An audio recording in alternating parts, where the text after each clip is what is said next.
Tehachapod time. Maya Acosta today, joined by Clare Scotti, Executive Director of the Chamber of Commerce. Clare, how is it going? It is wonderful. I am just flying high today because we had an amazing gala on Saturday where we got to honor our Citizen of the Year, small business, large business, and nonprofit. And that was our citizen was Stan Morgan. Our small business was RJM Handyman. Our large business was Red House Barbecue. And our nonprofit was Tehachapi Cancer Foundation. And we had a wonderful, wonderful night. We listened to Tehachapi Symphony Orchestra, and P-Dubs brought it with amazing food. And Tehachapi News came and just really honored everyone. And so it was a really, really fun time. And I'm still kind of riding that wonderful feeling.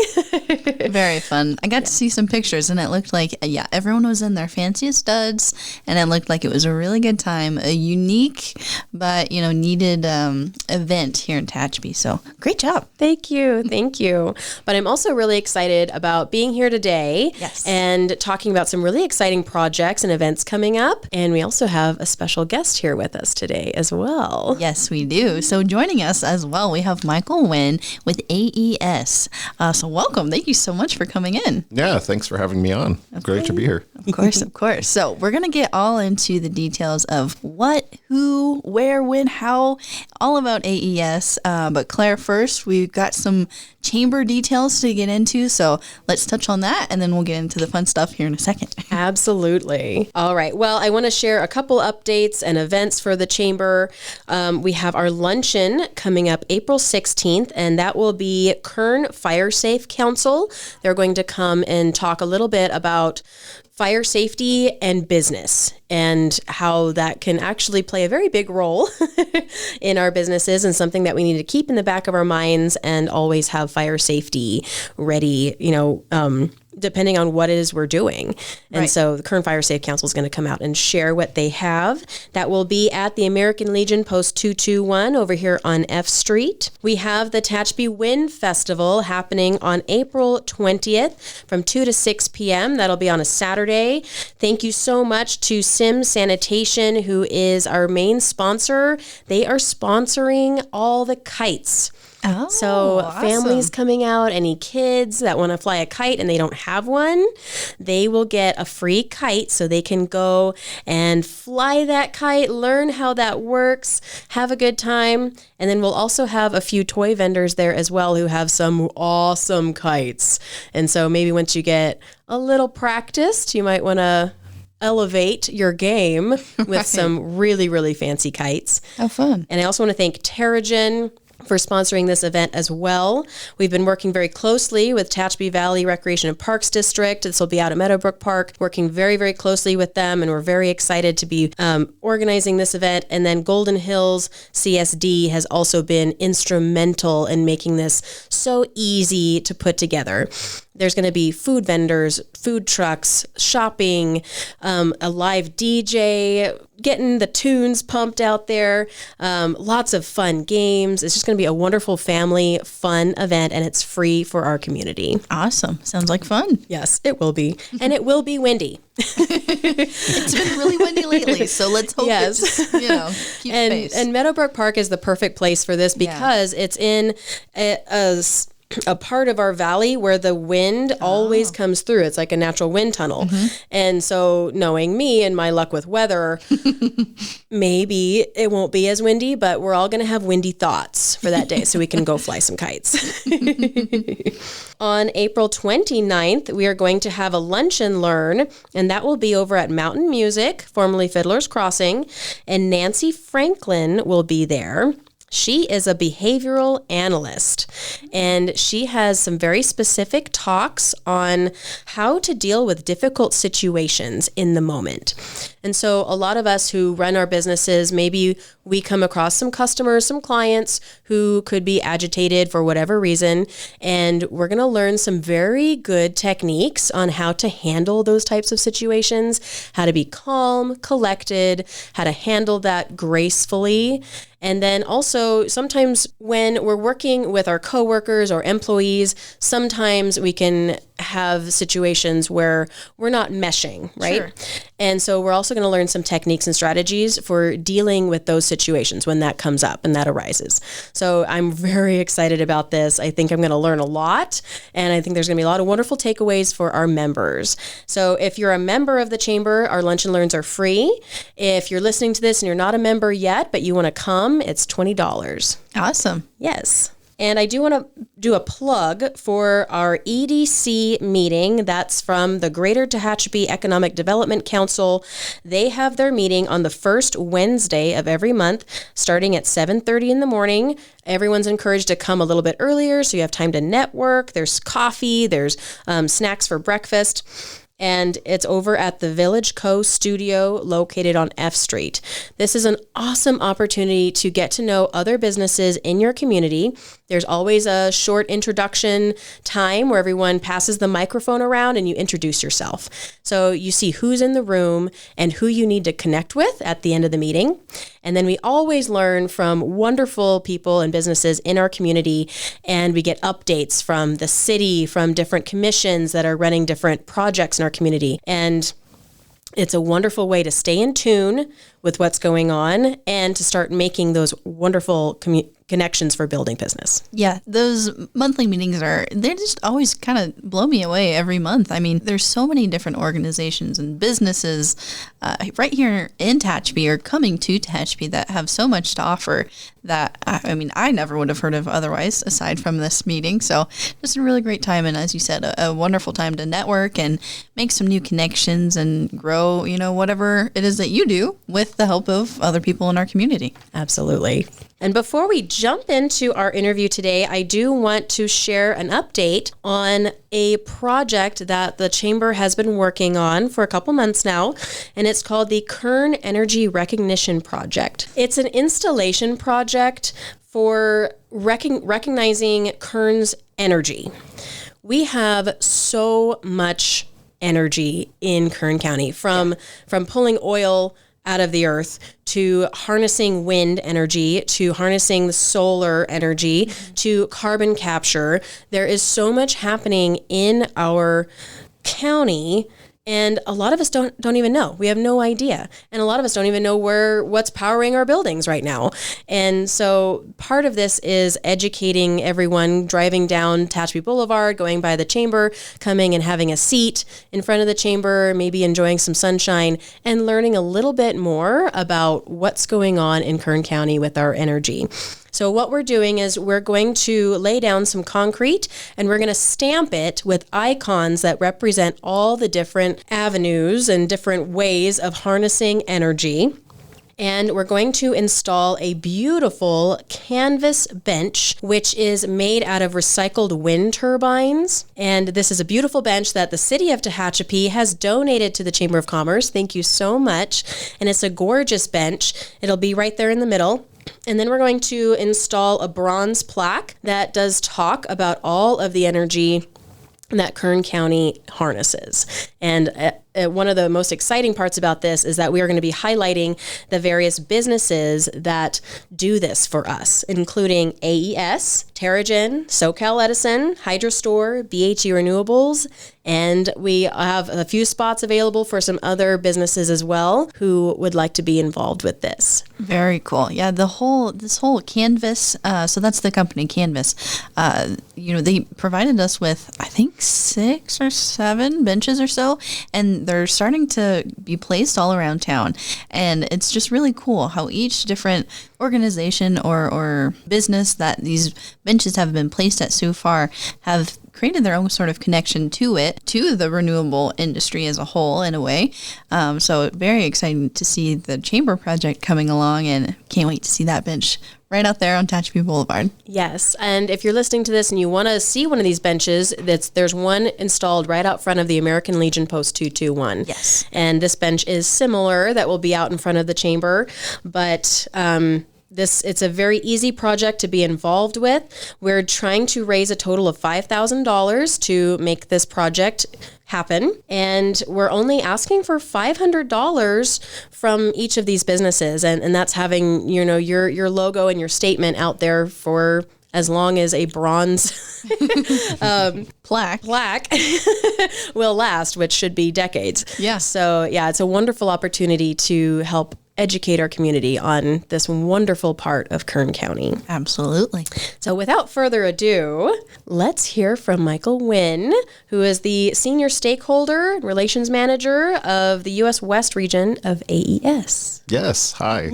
Hello. So I'm curious, there's so much to get into here. I mean, obviously AES is a big corporation. You guys have, you operate in several different countries, right? From what I understand. Yeah, we operate about 14 countries. Amazing. Across the world, yeah. But now you're coming here to Kern County.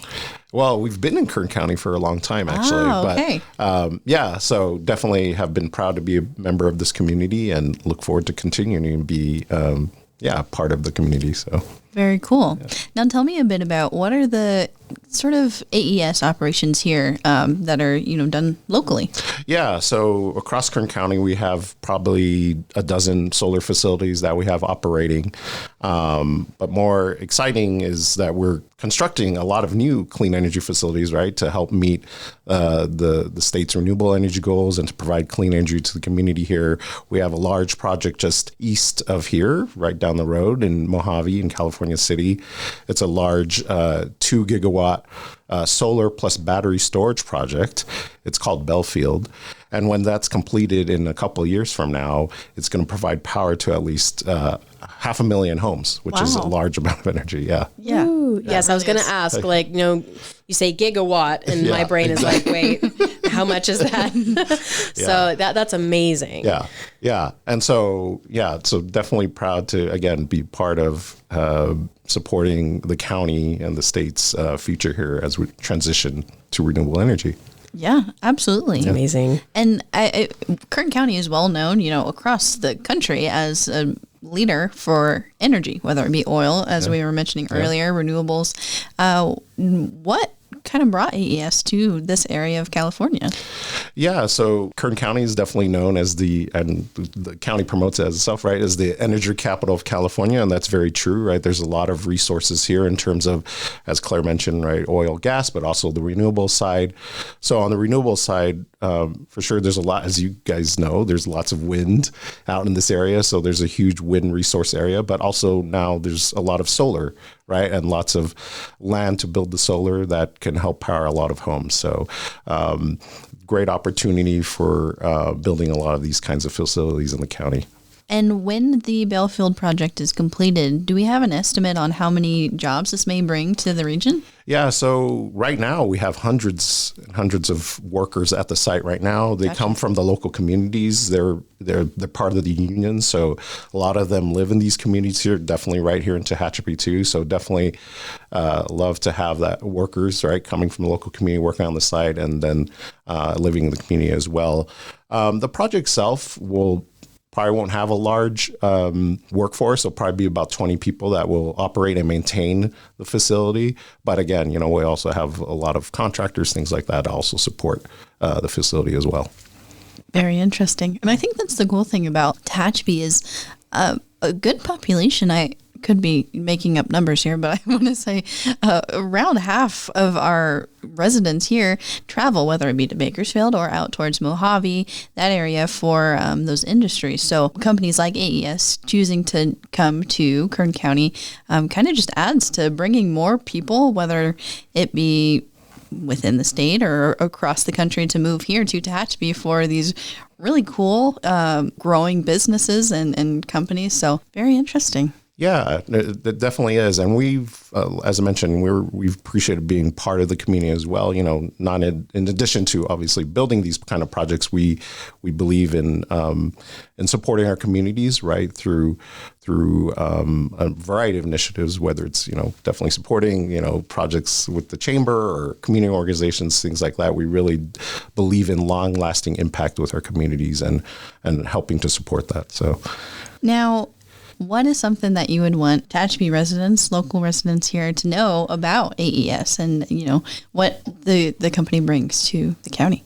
Sure. I'll just go with what our purpose is. Our purpose is accelerating the future of energy, and we really have a strong, diverse workforce. Our company worldwide is 9,000 people, which is a pretty large workforce, and we're really mission driven in really helping to accelerate this future of energy and finding solutions. Again, technology is going to change right over the next few years, and we're going to need smart people and educated people to come work and help build this clean energy future.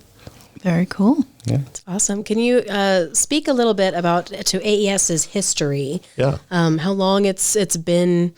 Yeah, great question. Yeah, so company's been around for about 40 years. Again, our company is primarily focused on power generation, so building power plants. So we, all sorts of different technologies, natural gas, renewables, of course. Now, here in California, we've been operating for about 35 years, and we've been proud to, support the state's reliability needs. We have a couple natural gas plants to provide reliability to the state. And then, of course, now we're helping the state with its transition to renewables, where we have over 2 gigawatts, again, 2 gigawatts, as I mentioned, right? Power, several 100,000 homes, but yeah, 2 gigawatts of operating solar, wind, battery storage across the state. That's amazing. Yeah. I'm not, terribly well versed in energy and renewables, but I know a big thing that is always kind of brought up when, just in discussions of the energy industry, kind of especially on a local to state scale, is, renewable energy, great thing, but then the transportation of that. Then does that, cancel out the good that the renewables is doing? What are kind of AES's thoughts on that? Like how the energy goes from one place to another, or? Yeah, I suppose. So like if you're capturing solar energy and then SoCal Edison is utilizing it, I think SoCal Edison usually has natural gas, right? And then they're usually utilizing multiple sources to power homes, right? Yeah. So I guess that network of, how does it go from your solar fields to the home? It's a good there we go. Sorry. Yes. It's a very complex system, right? It's even hard for me to even understand it sometimes. But again, there's just things. So yeah, SoCal Edison in this area, they operate the grid, right? So we have different facilities that connect to it, whether it's natural gas, whether it's solar, whether it's wind, battery storage, all these sort of different resources, geothermal, right? So all that stuff gets connected to the grid. It's kind of like a, I don't even know how you say, but it's choreographed somehow, right? So that it all works together. But also at the customer level, right? People are connecting with their electric vehicles and things like that. So the grid has to work in a way where, that energy comes from large power plants and brings it down to the residential, commercial level. And so, that power just kind of goes and flows everywhere. It's amazing how it works. I'm amazed sometimes about it. But it's a very, very complex system. I don't know if that kind of answers your question. No, yes, absolutely. Yeah, but we need all sorts of different kinds of resources that are connected to the grid. And again, as the energy mix continues to change, right, we're going to see different kinds of different technologies that can continue to be connected to the energy grid. So yeah, and do you have a little insight into some of those technologies that are coming to fruition that we're kind of seeing? We're going to need this new technology in order to stay on top of. Yeah, for one example is, the state is investing a lot in hydrogen, right? I think, hydrogen is going to be needed as well. It's also going to be a critical energy resource for potentially like for trucking, transportation, those kinds of industries as well. So AES is also playing in that role, and we're definitely looking at investing and developing those kinds of facilities to also help support the county and the state. Excellent. So yeah. Have you guys looked at carbon capture as well and the pros and cons of? Yeah, I think we're looking at that, but again, that's not where our kind of our focus has been. I mean, I think the others who, like the oil and gas, right, who play in that area, are looking at that more. But yeah, that's definitely something we're looking at as well. Very cool. Yeah. Again, energy, right? Who knows? It's rapidly changing over the next couple decades. Who knows what we'll see? So Yeah. Yes, that's what's exciting. Yeah. It It is. is. Yeah, like every 5 years, it's like, oh wow, Yeah. something new. yeah, exactly. That's exciting. And in addition to the Belfield project, do we see, the potential for AES to grow even more past that in the years to come, as we're mentioning, Oh, of as course. things grow and Yeah, change? no, definitely. I mean, as you know, there's a definite need for renewable energy across the state, right? As we are transitioning, the goal is 100% carbon free energy by 2045. So there's going to be a rapid increase and need for all these kinds of clean energy facilities. And so AES is definitely developing and across the state, right? And working with communities to help, develop these sort of solutions to support their needs. So, yeah. Awesome. Would you mind talking a little bit about the technology of the solar field itself and how long those solar panels last now and some of the technology that goes into making them last a long time? Yeah. No, the technology, I mean, I don't know if it's changed that much in terms of they're basically photovoltaic panels, right, that you see on rooftop and things like that. So those is what you will see on the solar farm, right? Thousands and thousands of these kinds of panels that are just installed and connected together. But yeah, they can last a long time. I mean, 25 years, 30 years. Again, it just depends on by that time, is there some other technology that could replace that? So I think, we continue to look at that and what those opportunities are, if there's something that's going to be better in that time frame. But again, by that point, maybe there will be something better. And again, these facilities are here. Again, they're for a certain amount of time frame, so we're able to take them nowadays, even just recycle that kind of all those materials as well, and see what else they can be used with. So much interesting information. I mean, like I said, the whole renewable industry is so complex, but it brings so much to our communities, whether it be jobs, people bringing their families to live here.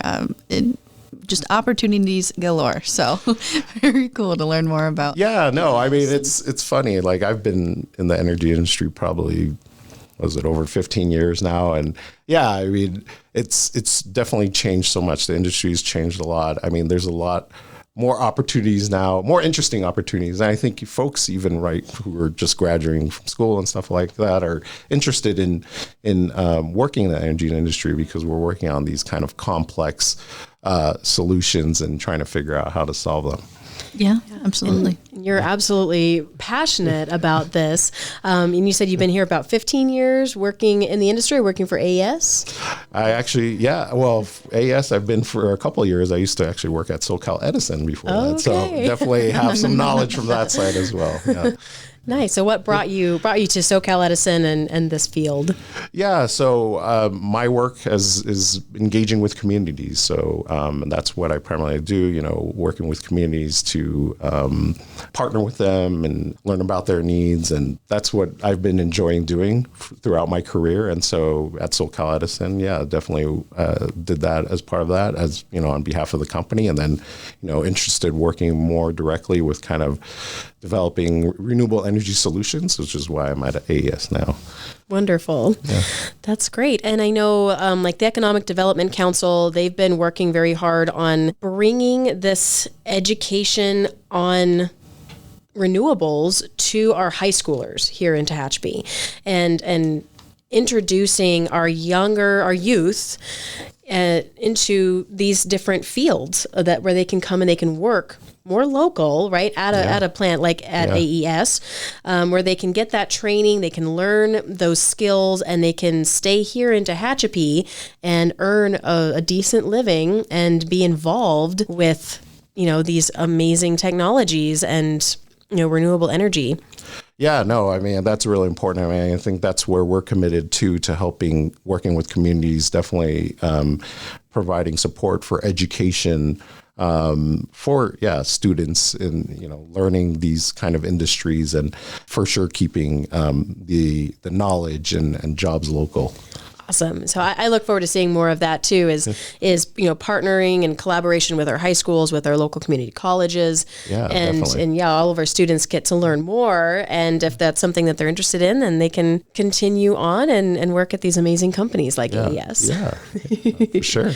Well, good stuff. Claire, anything else in closing? Those were all of my questions. I learned a lot today. Yes, me too. Is there anything else that you would like to share with our reader or listeners? Yeah, no, again, we just thank you again for having me on. It's great to see Tehachapi's interest, right, in energy and also renewable energy. And we're just proud to be also a part of the community and helping to support that. So thank you. Thank you very much for being here.